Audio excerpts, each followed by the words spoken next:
What's going on, guys? So where were you when you first heard that Francis Ngannou was going to fight Tyson Fury on October 28th, right in Saudi Arabia, Riyadh? Well, here I am right here in the Santa Monica Pier overlooking the beach, right in my hotel room as I just heard this news. So they really are going to go through with this. Francis Ngannou really is going to have his payday. So what is going to happen as a result of that? Well, I can tell you that if Francis Ngannou gets knocked out by Tyson Fury, this is just going to solidify everything that Dana White was saying and why he didn't want to be part of this entire thing in the first place, or why they didn't want to give him any permission to be able to do this. So the fact that now Francis Ngannou has his payday, that's great for him.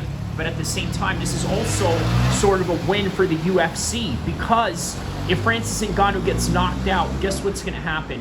All this is going to do is just give the UFC more clout in terms of having the best fighter in the world, which is Jon Jones right now. Because obviously you can't have Jon Jones fight Francis Ngannou. So because of that, what do? You go out and you create the narrative. But for Francis Ngannou, this isn't about narratives or anything like that. This was more about fighters' rights, being able to do what it is that he needs to do in order to gain the most amount of money that he can, gain the most amount of clout that he's able to gain from the situation of fighting Tyson Fury. On top of that, they're going to fight in Saudi Arabia. What does that also mean?